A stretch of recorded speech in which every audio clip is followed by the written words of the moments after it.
and now I'm in this island with really fancy houses, really cool houses in Norway.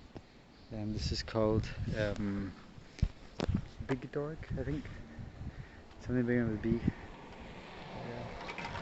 Very nice, warm weather. Very peaceful here. So now we're just going to enjoy the afternoon on this island and see what happens for the rest of the day. Bye bye.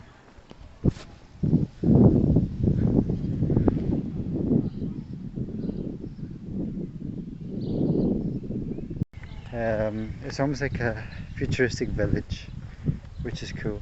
So I just walked past the Holocaust Museum, and now going to walk towards this forest called Huck, H-U-K, and then beyond that forest is a beach, which is the southernmost tip of the peninsula. So it's about 3 to 4 p.m. I think it's 4, maybe 4 p.m, quarter past 4 actually now. But it stays light till like 10, even 11 a.m. because we're so far north and it's June. So we're almost at the summer solstice, which is in the middle of June, I think. So yeah, it's quite nice. It's very rare to have this hot weather, and so we're just enjoying it. The birds are chirping, the nature's out, and everybody in Norway is enjoying the beach, the forest, and everything. So yeah, just a nice, pleasant stroll. And it makes a difference from going with people from the hostel and if you're in the city, and then going back yourself and being able to explore yourself at your own pace, at your own thought process. So it's nice to chop and change with different people, going different places in the city, in the nature, learning from people. And it's nice because at home you spend time reading, you have that time with the family. Then when you're traveling, you learn from others, you break out your bubble, and you expand yourself, and you can just keep switching between the two and growing whenever one gets stale, and that's the fun of it all. So there you go, people just chilling with their Norwegian flags and their nice yellow houses. That's the same yellow as the Gurdwara was used. So yeah, wonderful. And lovely shaped windows, lovely architecture, a mix between the traditional wooden houses and then the new like contemporary designs, modern in the nature, like you can see. Wonderful. And I'm not sure what that is, if that's a shower, outdoor shower. Look how shiny the roofs are. Wow. And that house as well looks pretty cool. See, and look at that view you have. You have the beach on your doorstep and many visitors to come. So that's cool. So today I'm in the Norwegian forests in a peninsula called Bygdøy, just beside Oslo. And I want to tell a bit about how nature affects us mentally, and how we can use science to actually understand what goes on inside us and use that to actually better ourselves. So the fractals in trees, these are the patterns that are organically evolved from nature. They actually are shown to decrease the cortisol, the stress levels in your brain. And this works in tandem very well, where if you're working in an office or working indoors, we're not really exposed to the nature we've evolved into.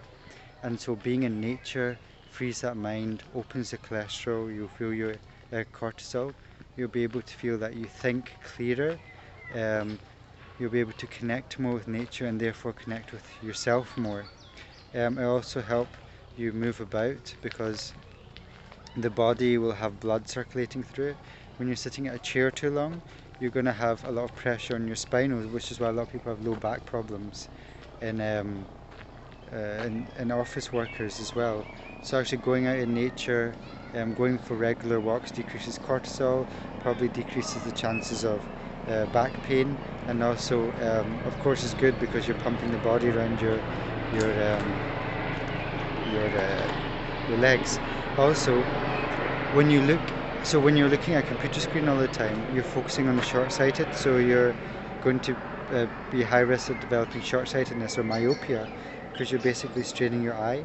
but looking into the horizon, like even 20 meters, or big horizons are designed to actually have impact on us by decreasing our cortisol levels as well, and then relaxing our lens, so we have a low chance of developing myopia. And then forward motion as well, outdoors especially, and balancing on uneven terrain, which we don't really do in our homes and such.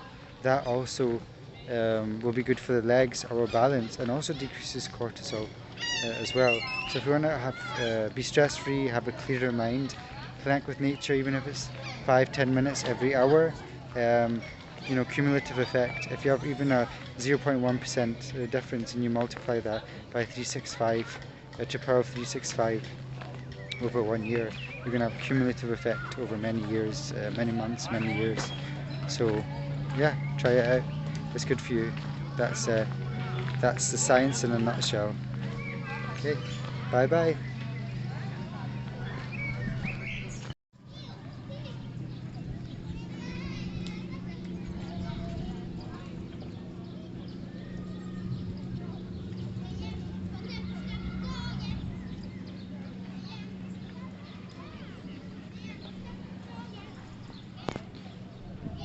And so that's the sea at the south of Norway. Um, and so another thing about nature that can really help us is often when we're in work and right in the middle of work, we have so many thoughts buzzing around, especially nowadays, because our work is such high volumes. We have so many emails, so many communications to deal with at one day that our head is actually buzzing with emotions, buzzing with thoughts, buzzing us of tasks to do.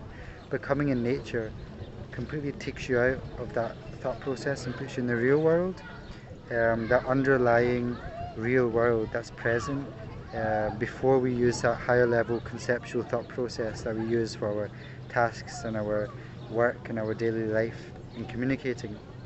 And so being in contact with nature, like the tree or animals, something that's living but doesn't have that conceptual thought, relaxes us and brings us out of that conceptual non-stop thinking and comes out of the mind. So that's another way why trees, nature, animals actually have a relaxing effect on us as well, because it can bring us outside our mind, thoughts and emotions and place us in the real world outside of the four walls of our office. Um, but obviously you don't need to really think these things, it just comes naturally when you're outside. So there you go.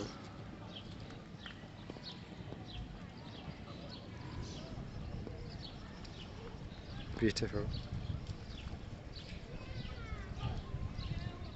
But the sun is like coming down slowly, so it's evening. As evening approaches, I'll probably slowly head back to the central of Oslo, and then I have one more day, which is going to be Monday, and that's also a sunny day.